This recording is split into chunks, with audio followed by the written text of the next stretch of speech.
Well, Dad, why do I don't understand why I need to work extra at it to be the best. I don't care if I'm best on the team. Yeah, so I'm not going to college. There's a problem there, yeah. That's exactly right. And I said, because son, it doesn't matter about right now. I don't care if you're the starter. I don't care if you're the best. That doesn't matter to me. But you're going to give it your best because you're not going to be a piece of shit when you're 35. Yeah, you're going to commit to it. Exactly.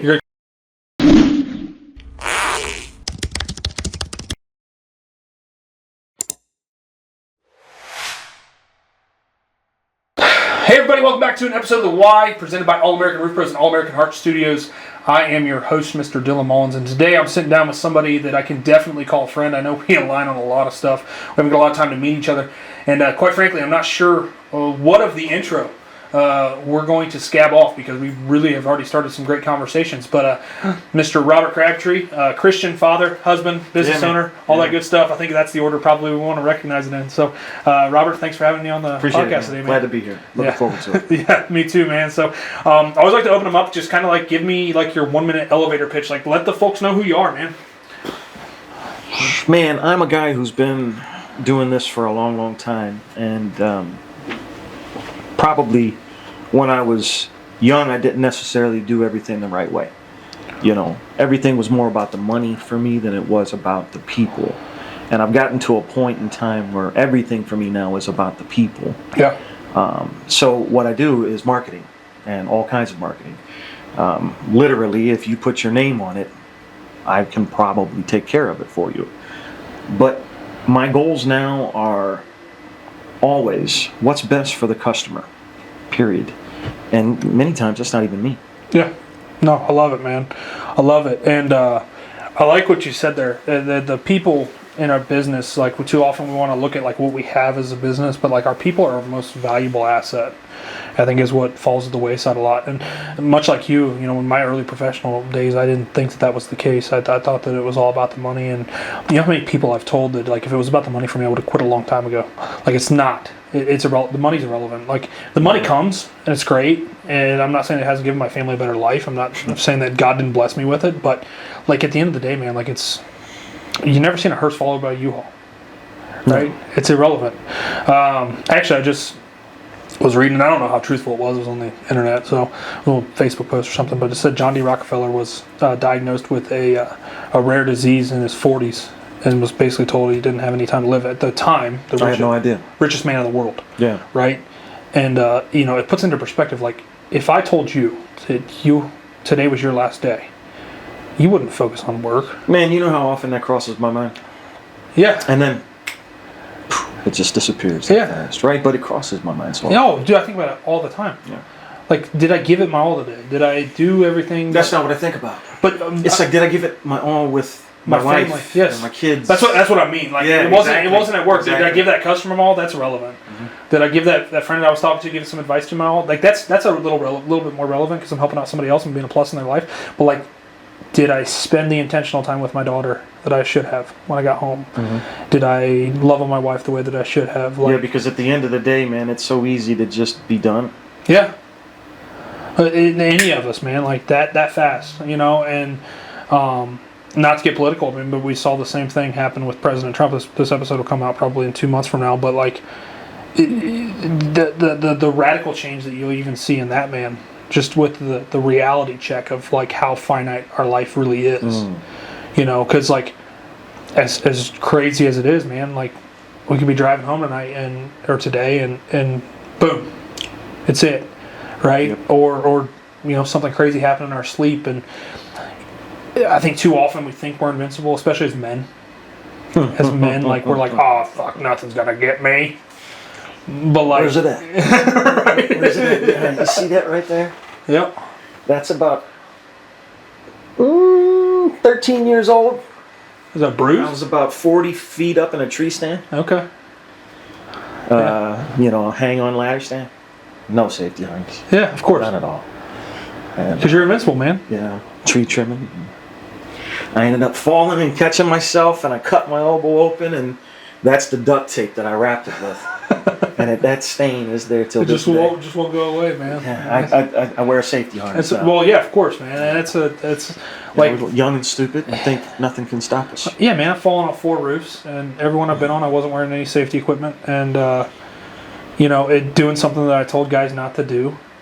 And it's definitely a reality check. Like even now, when my phone rings, the older I've gotten in, I coached wrestling for 13 years, and when I was first into it, man, fresh off the mat for myself, I was like, man, I don't give a shit what happens. And now, at the end of my career, when I was coaching, I was, if I saw anything remotely potentially dangerous, I'm screaming for it. 'Cause I'm not wanting to see a kid get hurt on my watch, anyways. Yeah. Either way, I don't care if it was the opponent or not. Like I'm making sure somebody knows. And it's crazy. Like we were talking earlier about your son and like the stage of life he's in at being 15, and I remember those days, man. Nothing could fucking stop me. I had a friend in high school. She had a Corvette. Her parents bought her a brand new Vet, 2011.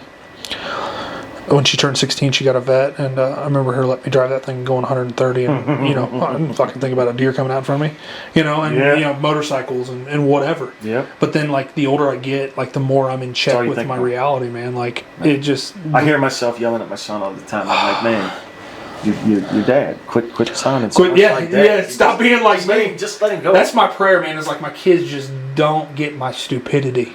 Because like I look back on all the stupid shit I did, and I'm like, I really did that. Mm-hmm. You know what I mean? Mm-hmm. And just like I think we have an obligation. Like I think our sole obligation as a parent, like I heard it said best, is like we have an obligation. Our number one, the only person we have to blame if our kids don't get into heaven is us. Like that's our number one. But like our number 2 should be to make sure that they don't make the mistakes that we made, as much as we can avoid it. Right? Like they're still gonna do stupid shit, but like the near death stuff, man. Like I've done pretty good. I think I probably have to. Yeah, man. Cool, man. Well, this is gonna be a good conversation, and I'm just so excited because like I feel like the more I peel back the onion with you, man, like there's just so many layers to you, and I think we got a lot of similarities. I really do. There's no doubt about it. And so like with you. When you started your business, man, like your babies were young, because 14 years ago, man, I didn't even. I only had 2 of them. Yeah. When I started my business, It's 20 years ago, right? Yeah. So the Cliff Notes version is straight out of college. I was employed at an ad agency in Pittsburgh. 9/11 happened. Let go. Ad agencies closed and combined. Moved back home, and back home is Sandusky, Ohio. It's where I'm born and raised. Where my wife is from as well. She went to Pittsburgh with me, and didn't have a job. So I went back to doing what I knew how to do, which was cook. And I was cooking at Applebee's on 250. And then I got a job at the country club, shining shoes for guys that I looked at. And I was like, I'm you're gonna be shining my shoes one day. That was the mentality that I had, right? Then I got lucky, found a position as a graphic designer with a company in Medina called Health Management Group. They owned, and still maybe to this day, I don't know, it's been a long time, weight loss, the Diet Center, Physicians Weight Loss Centers, and Formula 3 Weight Loss Centers. They were weight loss franchises coast to coast. Yeah. I stayed there for about a year and just realized it wasn't for me. Yeah. The environment, the people. And this guy approached me with an opportunity, and I'm fortunate that I ran into this person because I think he altered the course of my life. I really do. That's just saying it's coincidence, man. Yeah, and he was extremely smart, great marketing guy, could crunch numbers. He would write a marketing plan, pick out target markets, and write a demographic and create a budget, and he was very, very talented at those things, but what he wasn't talented at was dealing with people or even being around them or even acting normal around them. I didn't really get that. I was just really impressed by him, and the other thing that he had a skill for was finding other talented people, and we built a team of some pretty strong marketing and design professionals, and we launched a powerhouse. We started taking over basically Medina, Akron, Fairlawn, and then I realized he wasn't the kind of person that didn't align with you morally. I was a young kid, man. I was 21 years old, And he promised me all these things like, sweat equity and partnership and this and that and everything else. And here I'm doing the design work and doing the marketing, and web was really starting to take off at this point. And to your point earlier about our ages and where we grew up, I was the guy that was on the computer, MS-DOS, into the first Macs, into the first Photoshop, and then right into where we are today with AI. I've ridden the entire ride. So it's been really cool for me to witness. You've but watched also the evolution. To learn it, right? And I didn't learn any of this shit in college. I learned it all. Nobody does. No, I learned it all on the job. In college didn't. Sorry, Art Institute of Pittsburgh, you sucked.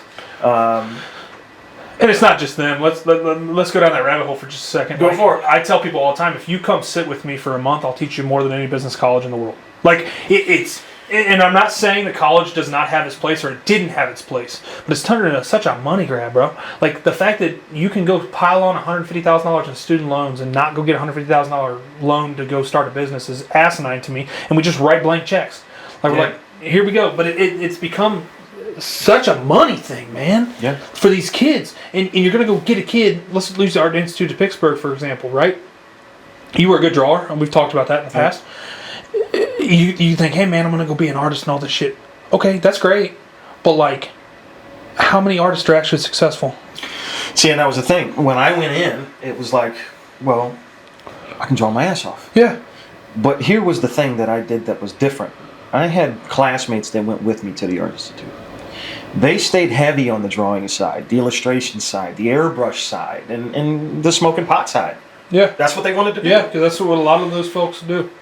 They were way better artists and illustrators than I was. I was good, but I wasn't them. But what interested me was the website, and then Carnegie Mellon Marketing, or Carnegie Mellon Institute is right there, downtown Pittsburgh. Well, I was able to get some classes for marketing. So I went the more business side. Yeah. And it panned out. Yeah, and I'm not saying that folks don't go get I don't want my doctor to not have a degree, right? Like, I could learn everything. If they would have had YouTube back when I was getting started, for sure. But I wouldn't have went to school. Yes, I wouldn't have went to school. I tell my team all the time, go to YouTube University, figure it out. Like, there's so much knowledge and content, and I think that's why the evolution has happened. Like, away from, it was our parents' generation that you have to go to college, and at one point in time, that's the only way you could really get ahead. It was crammed down our throats, man. You got to go to college, and because they didn't, you need to be the first one to go to college, and I was. Yes. I was. And I was the first college graduate in my family. Yeah. And now, I tell I got 2 daughters that are in the medical industry. Which is great. Well, like I said, man, they have to. I don't want somebody working on my dog or my baby without a degree. Yeah, we don't. You've seen the videos on YouTube. Yeah. I don't need no damn video for how But my son, he loves to fish more than anything in life. Anything. He fishes twice a day, almost every day. He wants to start a fishing charter business. What better area in the world to do it, right? So what am I doing? I'm throwing him on one of my buddy's fishing charter boats to learn. Get some freaking My dad knowledge ran charters for years. He's going to jump on a boat with him. But he's also working with my other father on a landscape crew.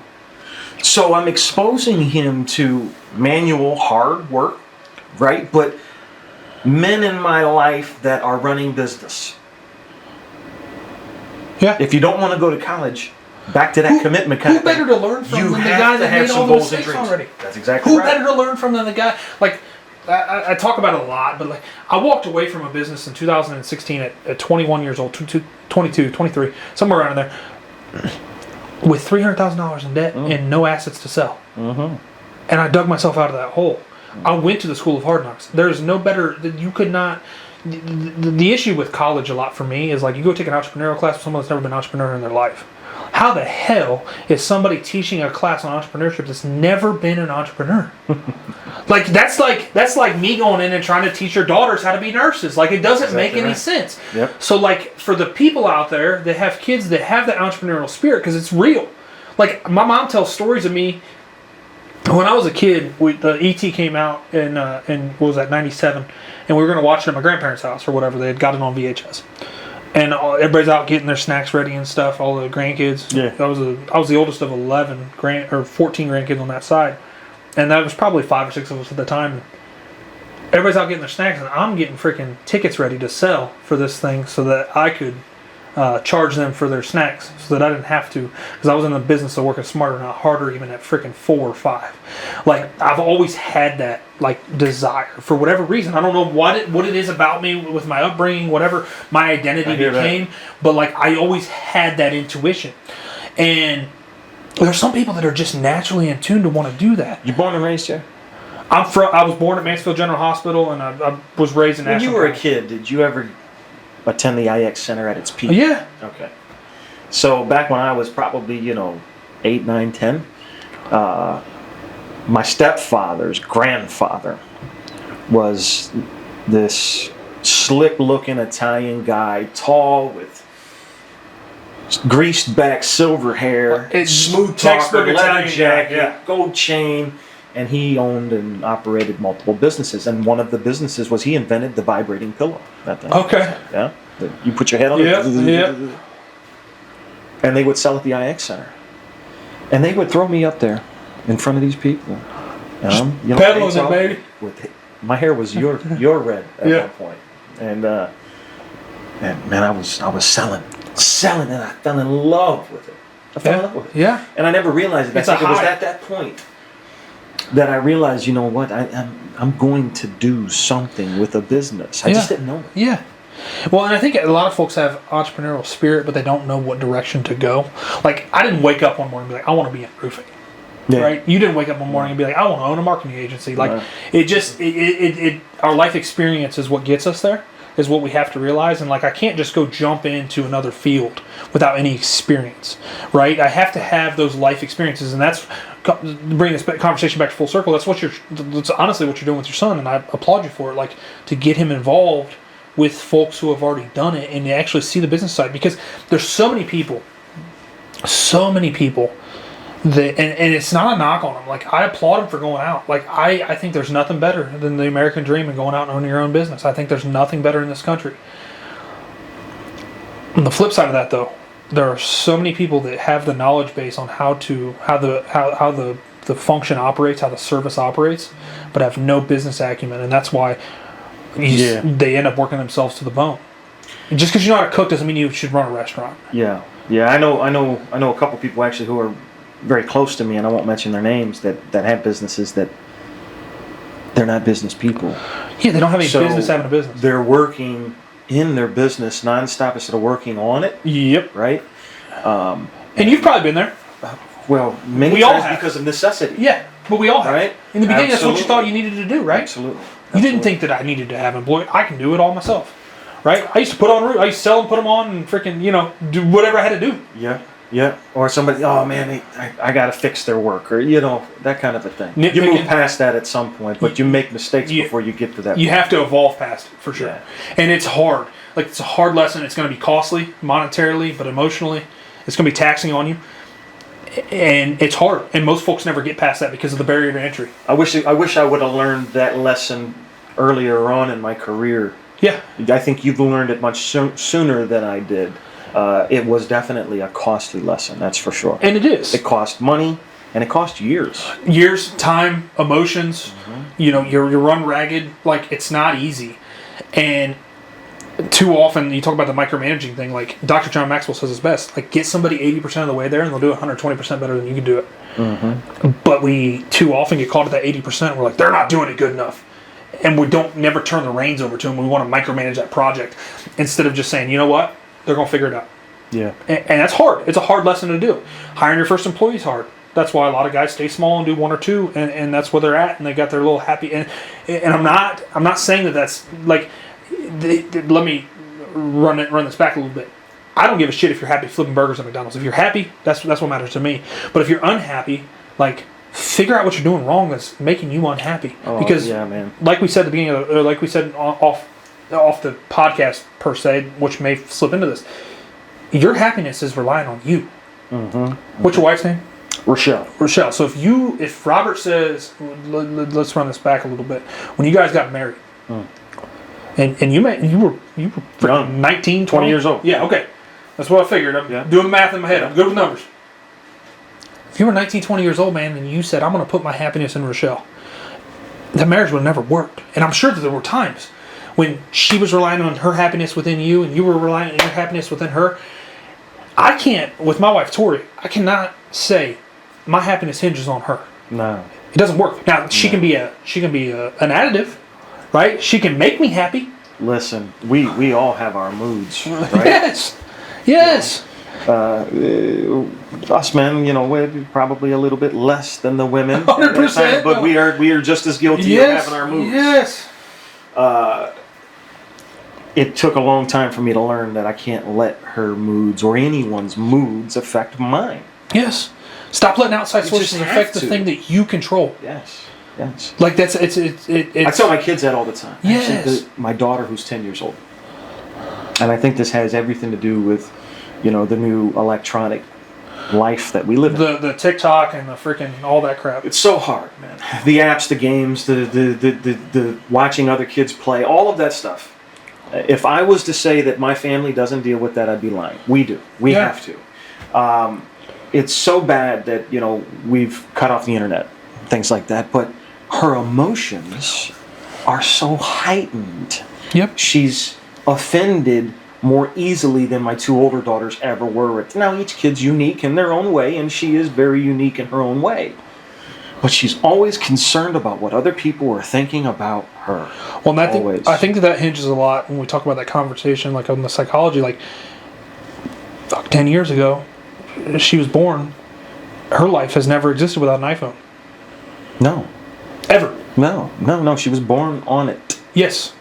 And so with that, like, her identity was found within that a little bit. Mm-hmm. And she's still a little bit in her identity stage. We look at the psychology behind it. You find it between 4 and 11, and we stay with who we are, whether we want to realize it or not. That's who we are. Like, we find it, and then that's who we are for the rest of our life.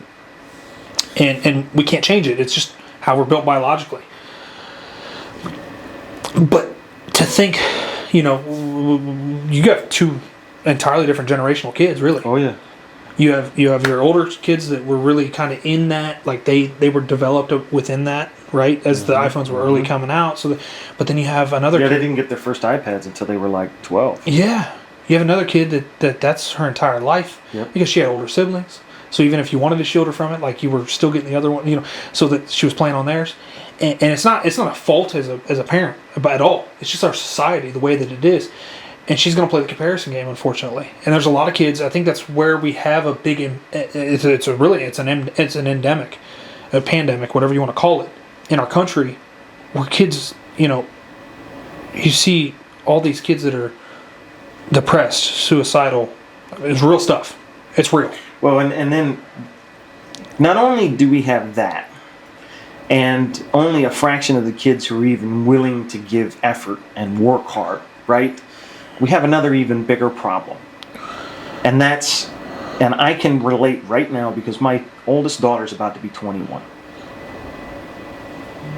She works on the weekends as a nurse. She's going to school, which she's on break now.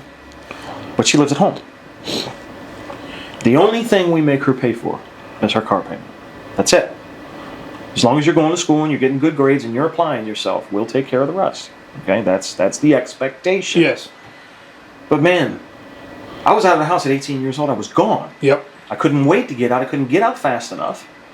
But the cost of living then it's outrageous, man. Was such a fraction of what it is now. Even if she were to want to go, she can't survive on her own right now. Not financially, no. Absolutely not. Not financially.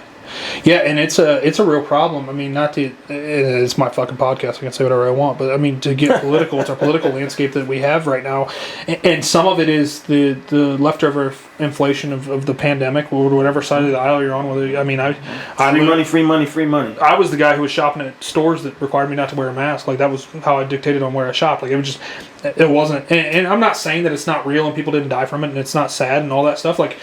100%. Listen, man, in my opinion, it was 100% population control. I don't know how you feel about it, but that's how I feel about it. My wife is in the nursing industry. Yeah. Okay, she's in the medical industry. She's pretty damn smart. And there was a point where, I was on the fence. Yeah. I really was. I'm like, I don't know. Or maybe at least one of us should get it. So if one of us dies, the other one's alive. We got kids, right? Yeah. But we're not going to have our kids get it. Well, we didn't. And thank God I didn't get it because of her. She was so just, Robert, I'm not going to get it. God didn't give us anything that we can fight it. Our bodies are going to fight it. Our natural immunities. Is this exactly? And that's exactly right. If it's on my time, it's my time. And now we have over 5 people in our direct families that have died directly from the shot, and one who was paralyzed for literally like 6 months. Okay, she went one day, got the booster, and next thing you know, from the waist down, she woke up the next morning, she couldn't function. Yeah. Well, and I'll I'll be honest with you. I don't fully believe entirely that it was a population control move. Sure. That's just my viewpoint on it. I do think that there was a money thing involved. You know, when you look at money. It always comes back to money. With the way our government works. And I'll tell you this. So my grandfather passed away late 2020. Early 2020, and he had lung cancer. That's how he passed. He was 84. He lived a long life. I talk about him a lot on the podcast. He's literally one of my heroes. And early 2020, still didn't really know what COVID was at that point, right? It was like March or April, right when it was starting to pop off.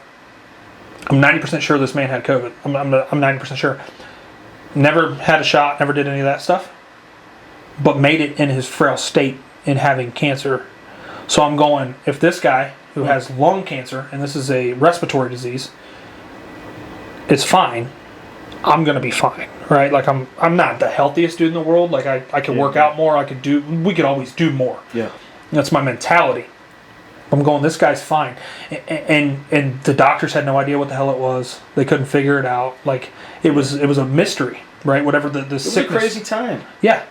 But I'm going, this dude who's in his 80s, frail, debilitated immune system, can survive it, and literally died from the cancer. It had nothing to do with COVID when he passed. It literally was a cancer. Like they put him on hospice. It's probably one of my favorite stories, just because I had so much peace when he passed because I knew where he went. But like, when I look at that, I'm going, okay. So we have perfectly healthy people. You look at all the folks in the NBA and the NFL that have had these cardiac arrests and stuff. Young athletes. And a booster. And I understand. I know how. I'm a very polished guy in the fact that I do try to study stuff. But like, I understand that the vaccine was just a tweak of something we already had. So like, we didn't need all the clinical testing and stuff. But like, there was still a tweak. And we didn't do the clinical testing. We just pushed it out to push it out. And so I do think that it was just, and I think that if you look at our political economic system, like it was a political move on a scare tactic basis to try to sway votes, and that's honestly what I think it was more than anything.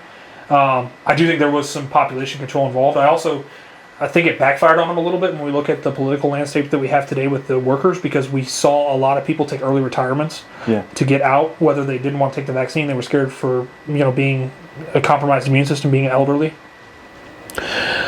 So now we've got a shortage of workers. It's insane. Not to mention, we talk about with your daughter. I hear all guys all the time. This is like my thing, dude. Like, I hate it when people say this because the ignorance is insane.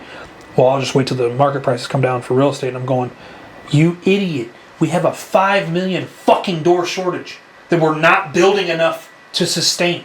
Mm-hmm. What do you mean the market's going to correct?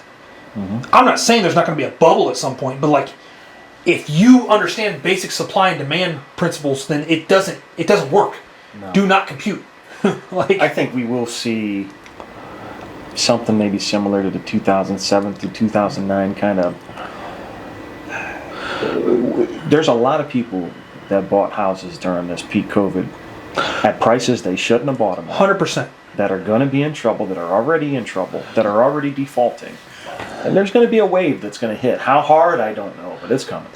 I think you're going to see it more in impoverished areas than anything. Oh, for sure. And this isn't boastful at all. I mean, you've got a nice place. The place I live, my wife and I have a nice place.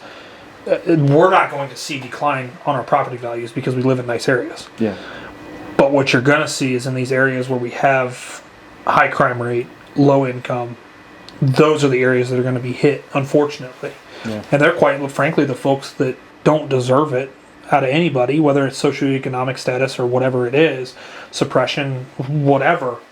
they're the folks that are going to get hit the worst. You're not going to up your property value drop because we live on nice pieces of property. The people still want, that still have a supply and demand. It's the folks that there's no demand for that supply that have an issue. It's kind of like the Chick-fil-A versus McDonald's argument. I'll go buy the damn Chick-fil-A all day, regardless of what the frick it cost, versus before I stop at a damn McDonald's, right? Because I know what I'm getting. I read somewhere, and it's probably not true, that there's like 283 ingredients in Chick-fil-A's chicken sandwich. I wouldn't be surprised, dude. I don't care what they are. That's the Lord's chicken. And it never fails, dude. I want it on a Sunday. Chicken. I want it on a Sunday. I'm like, after church, I'm like, oh, let's go get you. Oh, dang You it. need to buy you a couple extra and keep them in the fridge on Saturday. Friggin' be freezing them some bitches. I don't know if they'd be the same though, man. There's just something about it. And I always say Cane's is better. Ever since we got a Cane's in Sandusky, I hate it. Now that I have the demand, like now that it's there, it was almost like a novelty for me. Like, oh, I'm out of town, I'll stop at a Cane's, and it's good. I'm not. See, I'm kind of a traditionalist, man. My grandma and grandpa, when I was a little kid, got me hooked on Lee's chicken and those biscuits with the honey. And, I've never had Lee's. oh, my, you got to try it. All right, I will. You got to try it. I will. Their chicken is absolutely superb. I will. I'll They like marinate it for 3 or 4 days or something in buttermilk, and yeah, it's fantastic. I know my wife, every time I pitch KFC, because that was a staple of my childhood, man. Every family function, somebody bring a bucket of KFC. So like for me, it's like a childhood thing.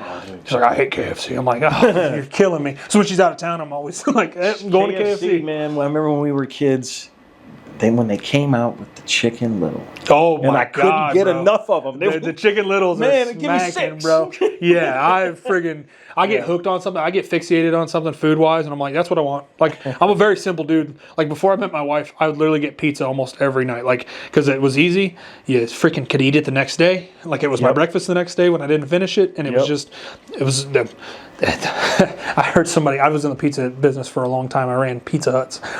And somebody told me this, and I probably heard it on a podcast or something, but they're like, pizza's like sex. When it's good, and when it's bad, it's still pretty good. Like, pizza's pizza, man. Like, at the end of the day, pizza's pizza. But, I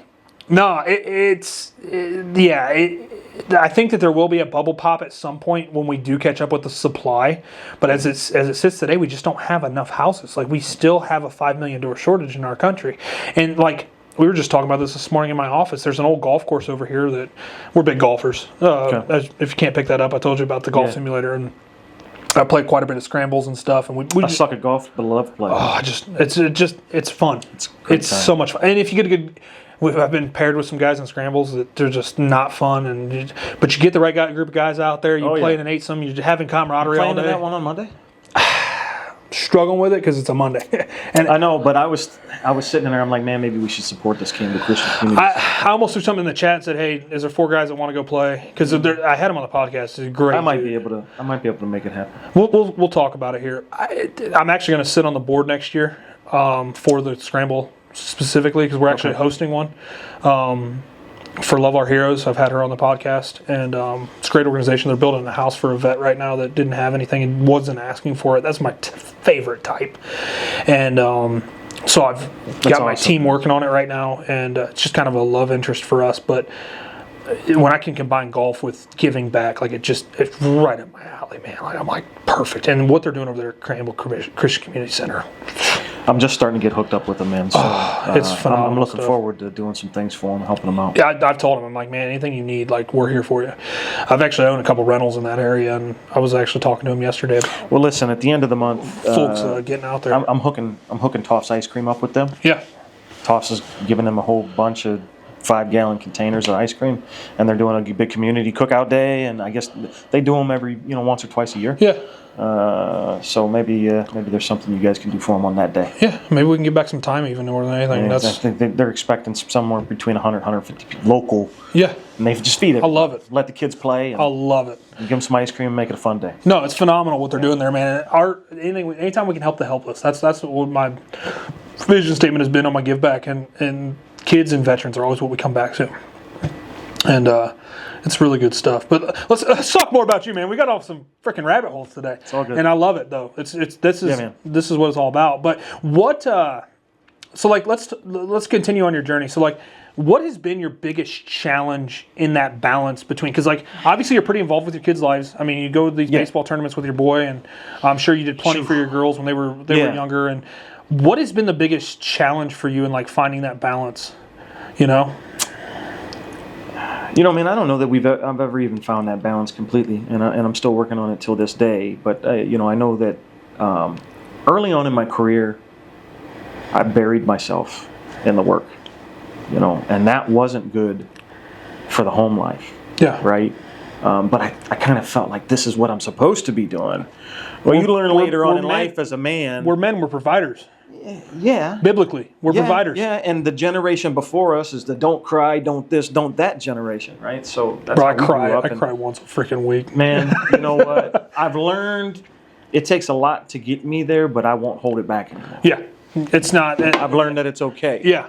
And you're knocking shit over. I'm sorry, man. I'm trying to get a drink here. It's all good. So, today the most important thing to me is time. Yeah. And time with my family. So, yes, I'm taking my son. He's got some baseball games. Tomorrow, my daughter, she's getting some wisdom teeth taken out. And I'm going to love nothing more than to be there rolling that camera. Which is of course. Right? But I get to do that because of what I do. Yes. It gives you so much flexibility. Then I'm also, anytime you say yes to one thing, you're saying no to 10 others. Yeah. Right? So, by going to that appointment tomorrow, I'm probably going to be falling behind on email or this or that. By going to these games, I'm going to have to be on my phone checking. And then, my wife may be looking at me, why are you on your phone? And because I'm splitting myself. Because you're not present. Exactly.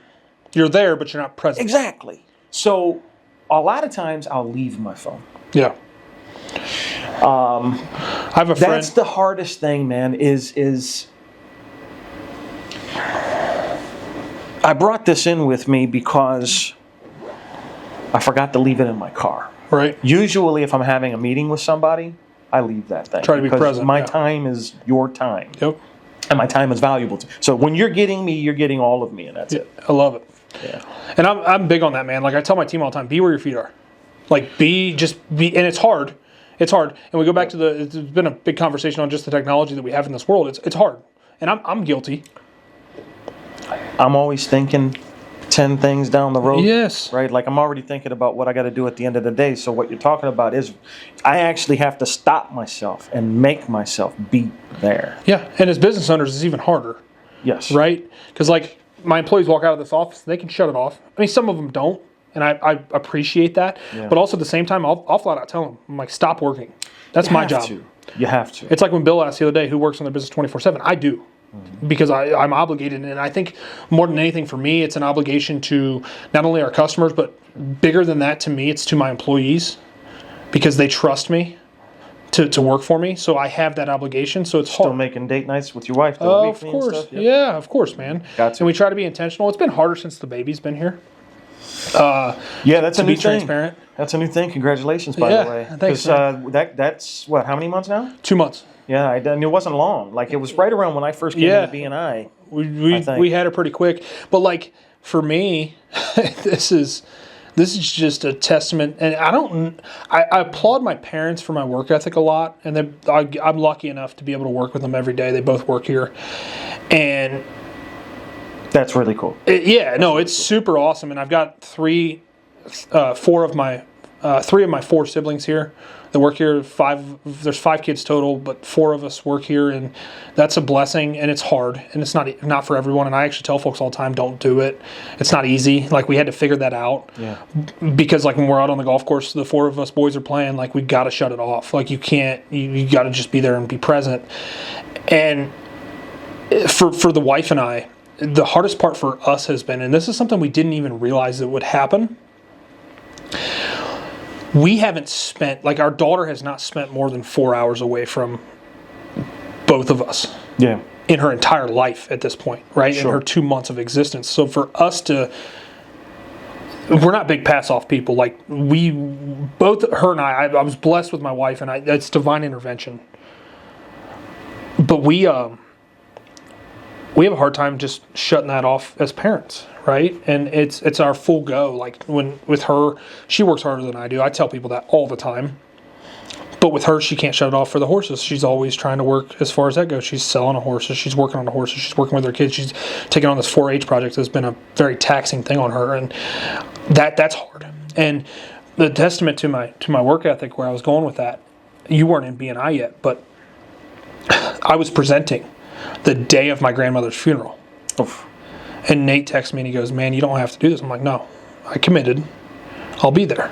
He goes, "You sure?" I said, "No, yeah." I said, I'm probably dipping early, but I'll be there. And I presented, and I think I rocketed it just like I normally do when I get on stage. Not to be boastful, but that's just who I am. I've got a pretty good stage presence. I know it's not really a stage, but that's just, when I get in front of people, you got my attention. That's who I am. Yeah. But when I make a commitment, I'm there. And literally the day that we buried my grandmother, I presented. And it wasn't a question. Yeah, I was there for that presentation. I never would have guessed that. Okay. Yeah. So good presentation, by the way. Thanks, man. I appreciate it. And but that's just who I am. Sure. And I think as business owners, that's where I was going with that. Like, we have that.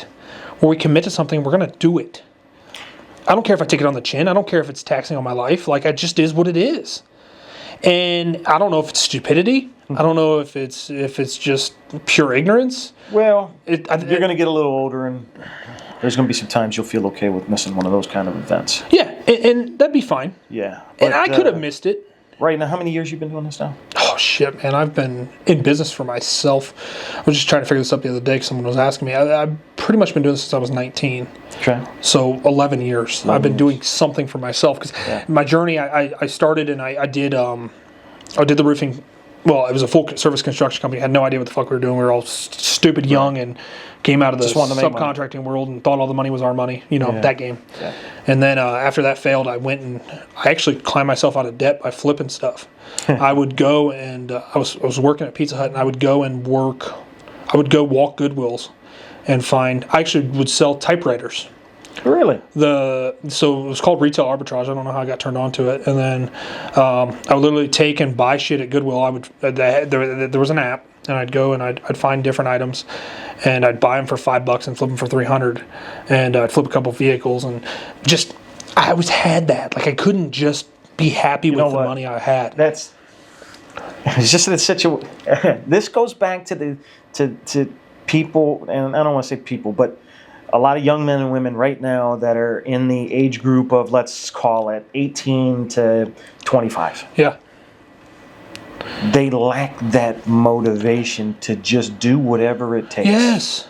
It's grit.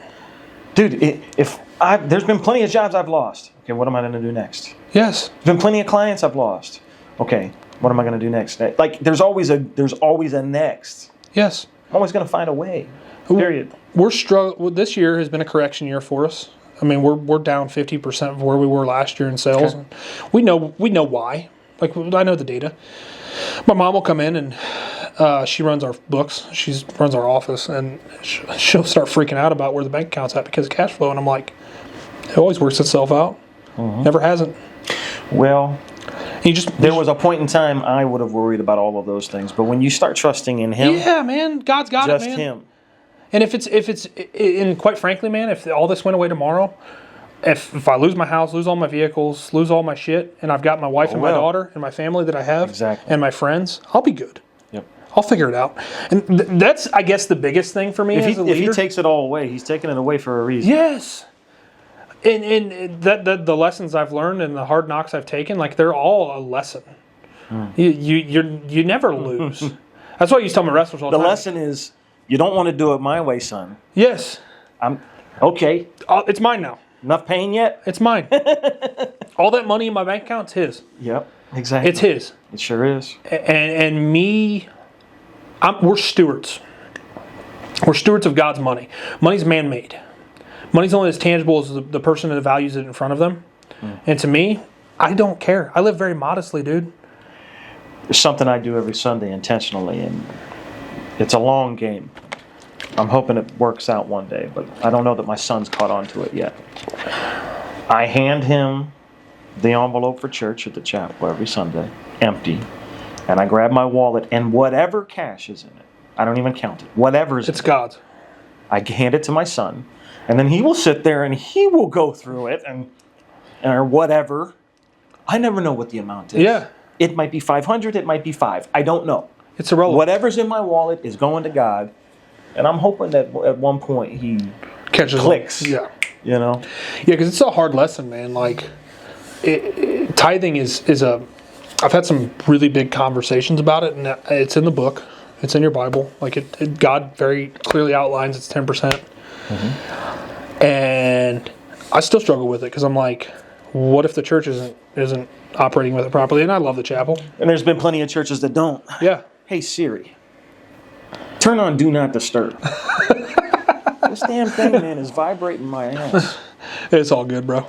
No, and it's hard, man, because like the world we live in today, and that goes back to the social media thing. Like, you see all these horror stories, and you get caught up in that bullshit, and that's all it is. It's all bullshit, and it gets clicks and attention. I mean, I was famous on TikTok through the pandemic, 150,000 followers. I'm a marketer by trade. I tell people that all the time. Like, that's really what I'm good at, and that's why I think we have good conversations, because I think we're in the same field. And honestly, as a business owner, you have to be a marketer in the beginning, especially. We're all salespeople. Yes, you're selling something, and that's what my wife hates it, because I'll have a good server, and I'll be like, "You like your job?"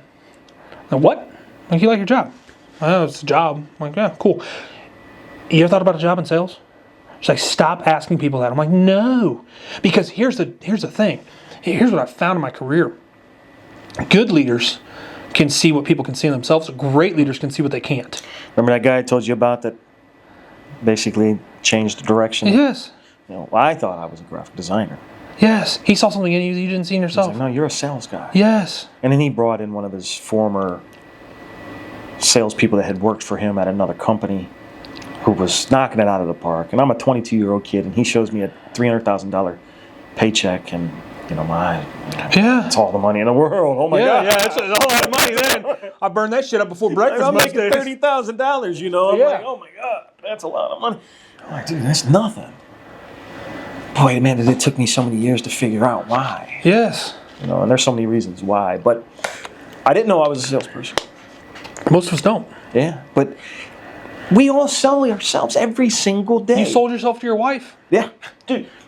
We all batted out of our league. That BNI meeting, that's a little early for me. I'm not, so I'm getting up, and they're wanting me to give the 30-second commercial or whatever it is, and I went to say something exactly about marketing, but branding just the other day, that we all brand ourselves every single day. We put a brand out there. Yes. Like, if no one in your office knows me today, I just showed up in this, they have an impression of me. Yeah, instantly. Already in their mind. But I tell you what, if I'm sitting at home, I'm probably in hunting clothes and a baseball cap or something like that, or a hoodie.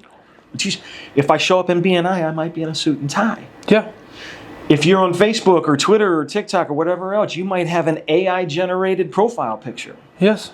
Somebody's probably lied on their resume. Like, we project an image and try to sell ourselves every day in some way. Yes. And people don't always understand that. Well, I tell my sales guys that all the time. Like, the 60% of the population makes an initial judgment on someone before they even open their mouth. Yeah. So what do you look like? How do you walk? Yeah. How do you carry yourself? What impression are you leaving in the beginning? Mm-hmm. And yeah, we're selling ourselves before we're even selling ourselves. Somebody walks into my office, we got 2 interviews a day. I guarantee you, my girls in this office already have an impression of that person before they even hear who they are. Oh, I'm sure. And they're not even the person interviewing them. Yep. We get predispositions on folks all the time, and we shouldn't. No. We shouldn't, but we do. It's human nature. It's instinctual. You go back to the primal days, right? I got to judge this person walking down the street if they're going to hurt me or not. Yep. Are they going to harm my family? Are they after something for me? But the same is to be said when we're selling ourselves, when we're trying to give an impression. We're making impressions. And everybody wants to be liked. Yes. So I don't know. That's why we worry about if we got Yeezys on or... I stopped caring a long time ago because I just... Oh, I tell people all the time, if I I have make enough him friends. happy, it doesn't matter. Yes, I have enough friends. Yep. I'm good. Yep. I don't need more friends. Yeah, I can count my close friends on one hand. And you should. I keep my circle very small. As you should. Yeah. And it's, what's the hardest lesson you've learned just in general? What's that one that comes to mind when I ask that? I framed a check. There's 2. I have a check and it's framed and it's on my wall. And it's a big check. And it was one of 3. And it was for a project that I took that I had no business taking. None. I was young, I was in over my head. I thought that I could get it done, and no. We've all been I didn't, huh? We've all been there. Yep, it wasn't good for the client. It wasn't good for me. I didn't end up having to pay any money back because, well, they started altering the terms of the deal and trying to have more developed than what we were agreed to. I was building a photo book, what would have been the first ever online photo book builder. There weren't any at the time. And I was working with someone who manufactured photo books. And we had it set up so that there was an app and a website where you could upload your pictures and drag and drop them and create these pages and a story and have it personalized to your kid's name. And throughout the process, they started changing and asking for more things. And I was too young to say, well, wait a minute. That's different than the original agreement. It's going to cost you more. I'm like, no, I'm just going to get this done for the client. And I didn't charge enough. And it killed me. Yeah. It killed me. It took me years to recover from that. The second most difficult lesson I've ever had to learn is how to effectively balance the marriage-business relationship and also to educate her to help her better understand how it all works, because she doesn't come from that kind of mindset. It's just a work, earn a paycheck. And I'm like,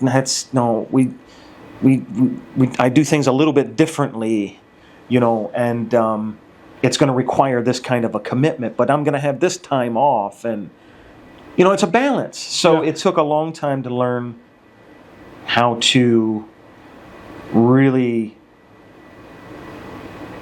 do this without upsetting the family dynamics too much. Well, and that's, I tell my wife all the time, she's super lucky that she didn't get me in the early stages of the business, because I'd never been home. And you were deep in it already. You were already in a marriage. You already had kids. Yeah. I'm blessed that my timeline works out how it did. But, yeah, it's especially in those early, and that's what I've unintentionally started 5 roofing companies, and I can name them. And the sad part is for those guys, and where my heart hurts as a Christian, as a man, I would have helped them until you start to bite the hand that fed you. Yeah. And then I'm just like, nope. We're good. But what those guys don't realize is they didn't see the 4 years before they got here when I wasn't taking a paycheck. They didn't see all the legwork to get to where we are. Yeah. This didn't pop up overnight. No. I didn't get to live the life that I live overnight. Remember that young boy I told you about that sent me that design? Yeah. That really flashed me back to, my 19, 20-year-old days when I would do a freelance job. And think in my head I'm worth more than what I am. Yeah. And just send a bill for that amount. I mean, the kid billed me for something that should have cost about $100 and sent me a $1,200 bill.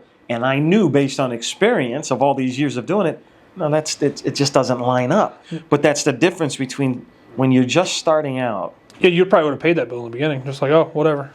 Well, even when we were younger, I'm sure that you probably estimated jobs above and beyond 100%. Your level of education at 100%. that time. 100%. Right? And I think it's just a learning phase. That's why the team brings me in for weird stuff, right? That's kind of where my role is. I do a lot of the larger stuff and deal with my personal friends. But, yeah, you have to have those, you have to take those on the chin.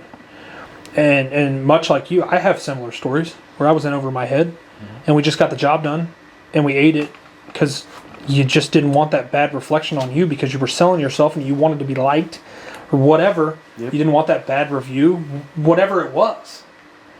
And yeah, it's we all as business owners have those experiences, but for folks to just think that they see what I have, Dr. John Maxwell says it best. I know I reference him a lot, but he says you want to do what I do, but you don't want to do what I did.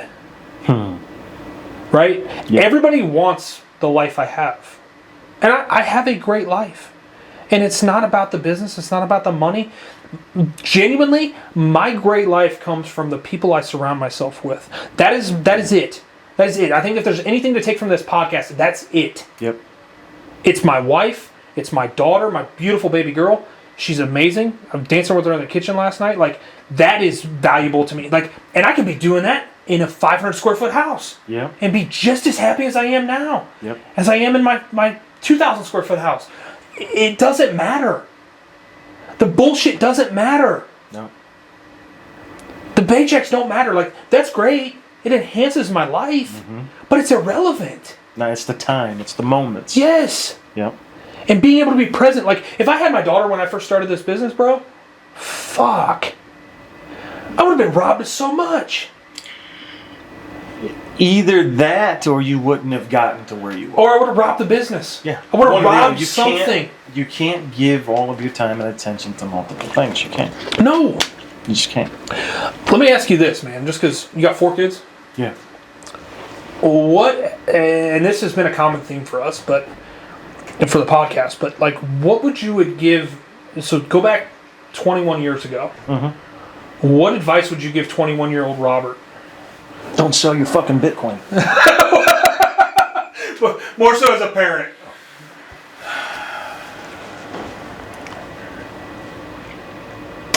Wait longer. So, my wife and I, we got married young. I met her when I was 15 years old. We've been together the entire time.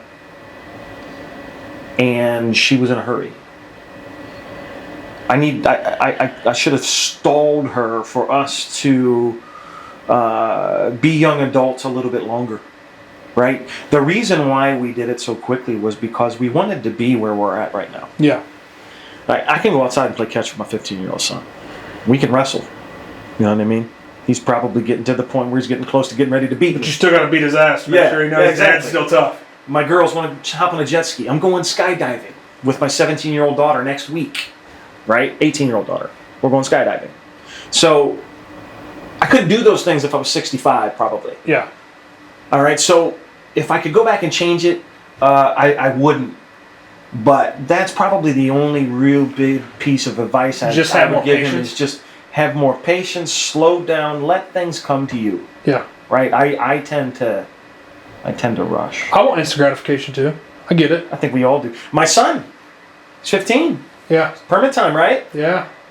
He doesn't want to read the freaking manual. I'm just going to take the test. He got like a 30-something%. I said, you got to read the book. You got to apply yourself. Yes. And he's looking online. He's trying to buy a truck. I said, you're not buying that truck. Why not? He's been working all summer. Because you haven't passed the test. Well, it can just sit outside. I said, no, it can't. You're not buying the truck until you pass the test. Yeah. The delayed gratification is a hard lesson to learn. As a man, as a woman, I don't care who you are, like that.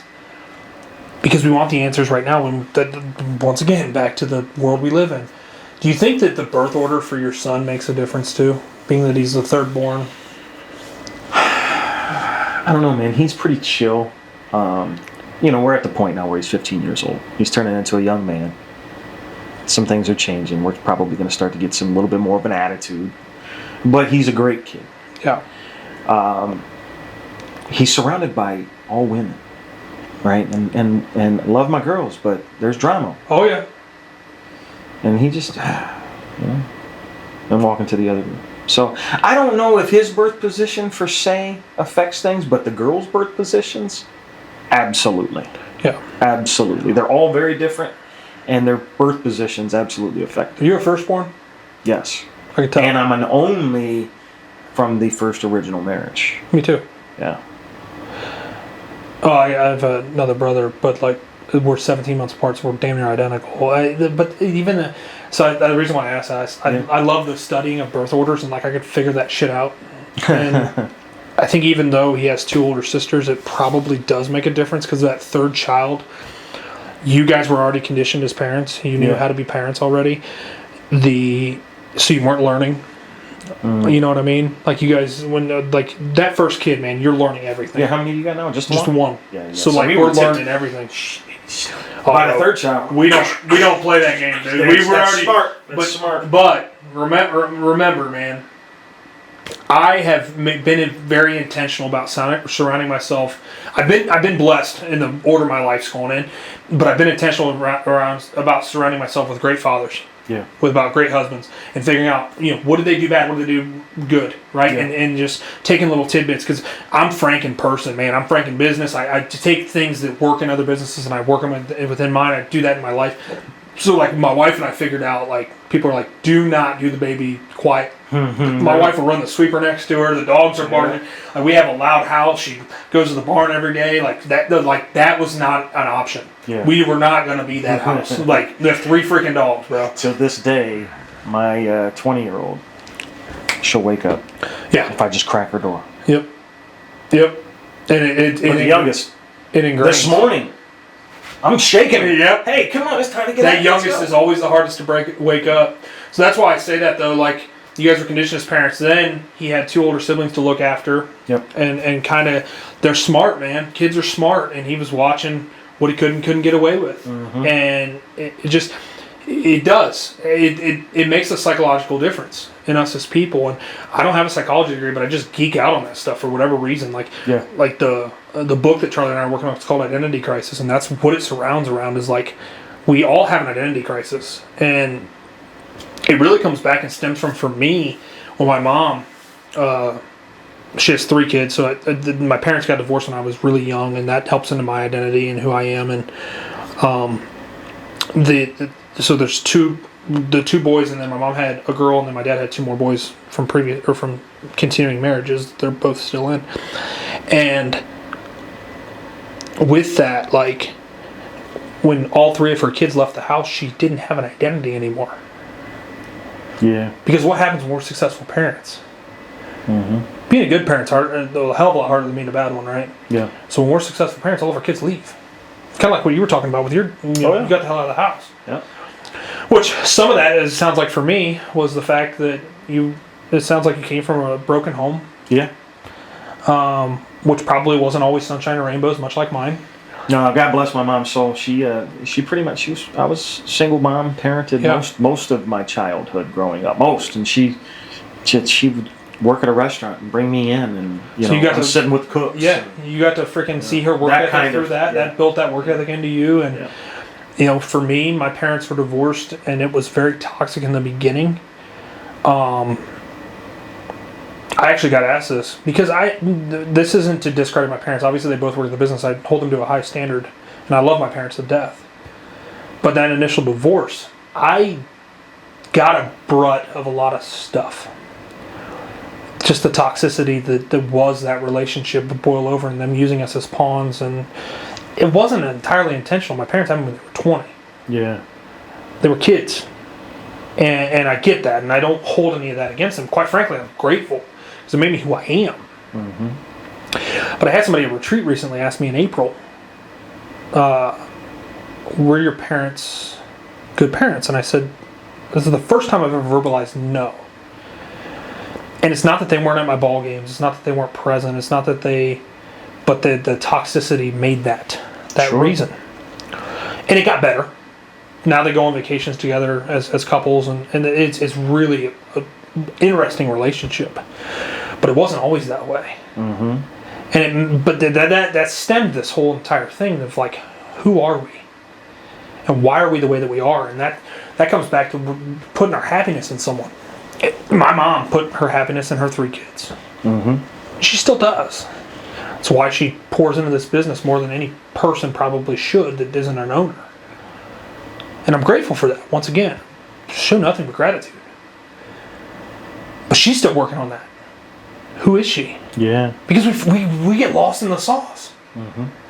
I mean, you can put your identity as a husband, because that till death do us part, that we hear it, every single thing should be taken at the highest regard. We live in a throwaway society where we just throw away relationships all the time. Yep. That's why our divorce rate's so high.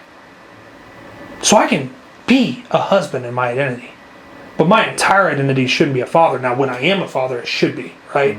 That should be who I am, but it shouldn't be my entire identity. My entire identity should be a business owner, because what happens when God takes this thing away, like we were talking about already?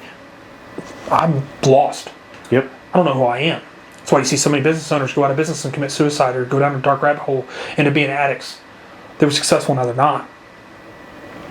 So how do we find that identity? How do we find out who we are outside of that? Because like, I'm at peace in my identity. I know who I am. But there's so many stinking people out there that have no identity. Or they do, and it's superficial. It's a veil. Yeah, I've got a few people that are close to me like that. We can all think of people who are like that, man. It's a sad situation, and I don't know what you can do to snap them out of it, to wake them up. I've got some exercises that work. Yeah? Yeah. And I don't want to spill the beans because they're very heavy, and we'll talk about it off camera. But they have to commit, and that's the hard part. I can run someone through an exercise all day. Like I said, I've run probably almost 50 retreats at this point. I can run someone through an exercise all day, but if you're not committed to what I'm doing, then none of it matters. Yeah. It's kind of like if you spend the $6,000 to go see Tony Robbins, and you're just there. It's the same principle, right? Sure. You're not going to change your world, No. or whatever he calls his events. You go sit in a Dr. John Maxwell seminar, and you're just there. You're not going to get anything out of it. I sit in this conversation with you today, and I'm just here. I'm not present. We all have value to add. Yeah. We all have things that we can take away.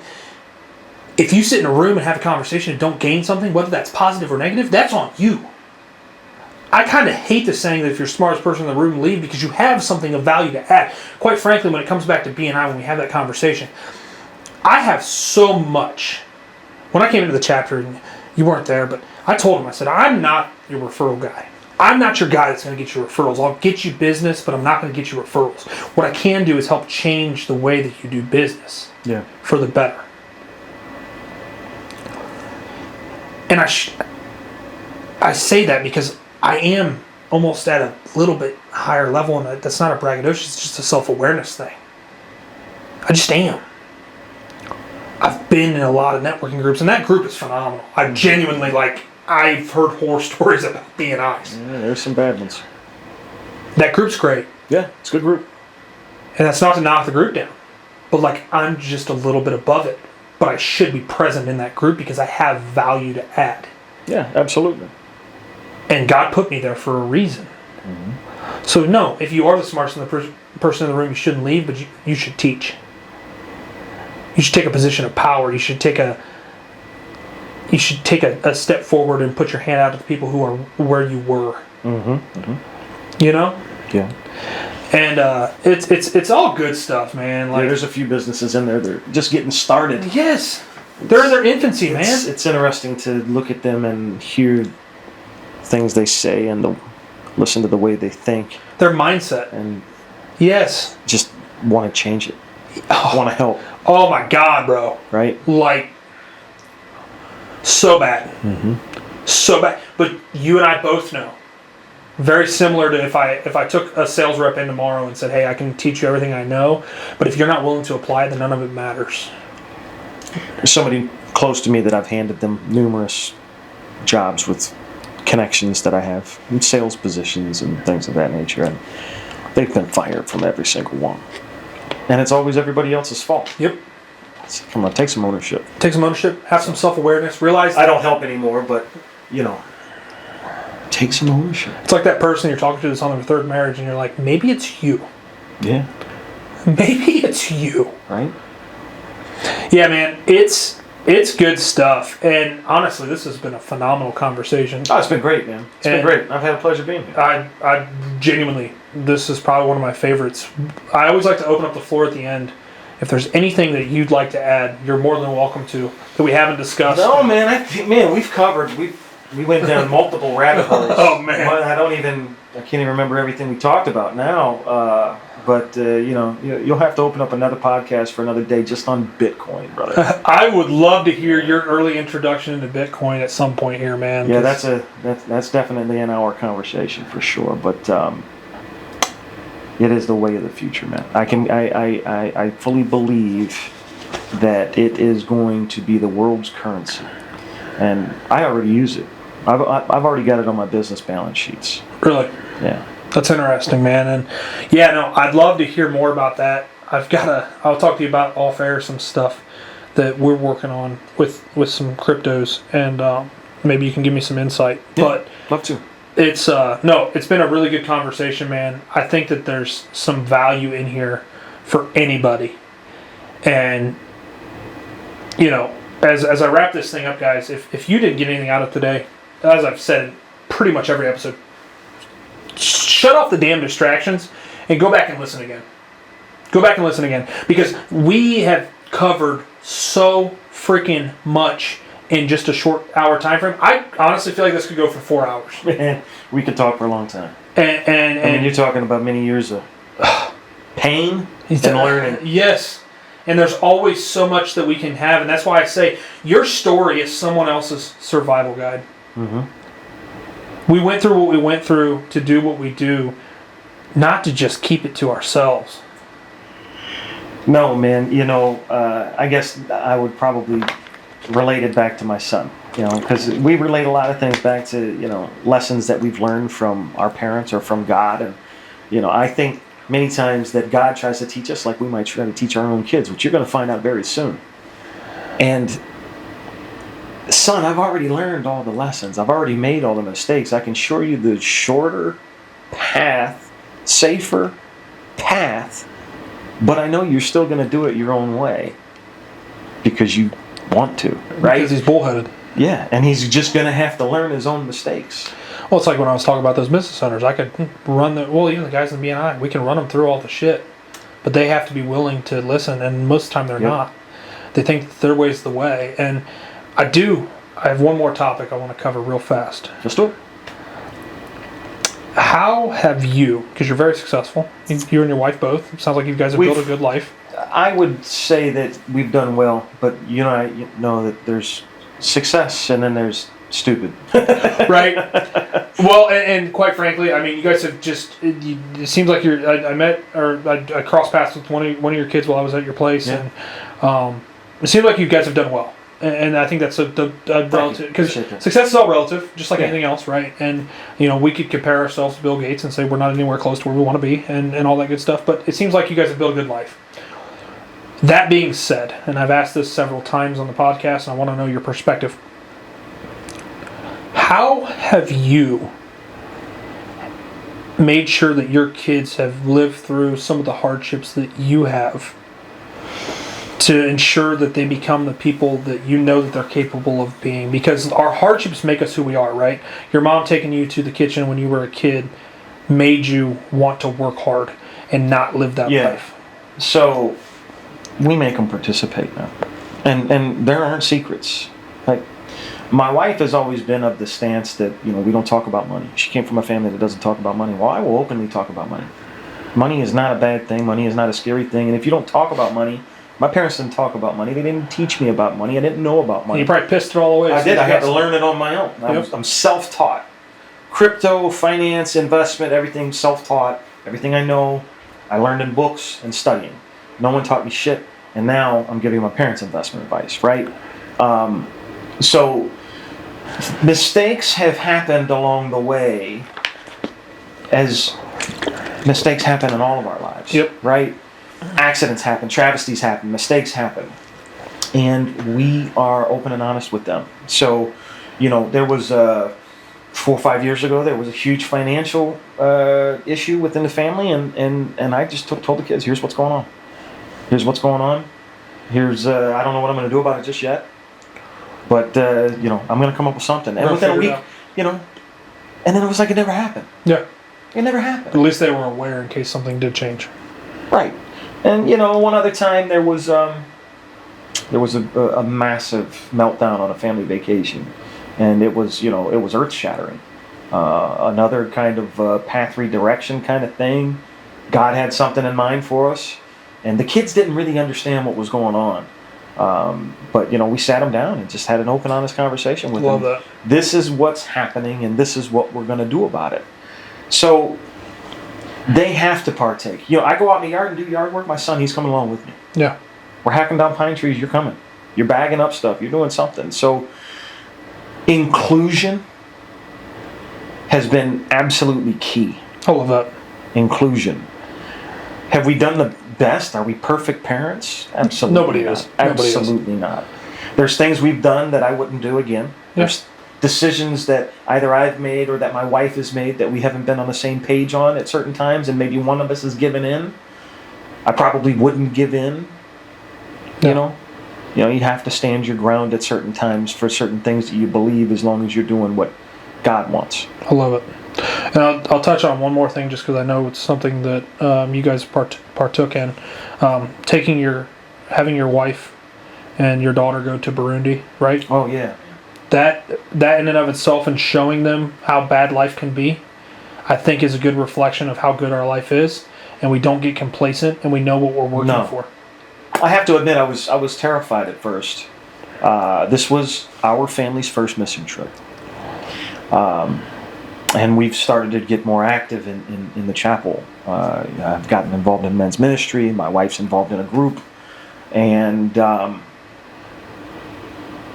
they both came to me and they're like, you know what, we think we want to do this.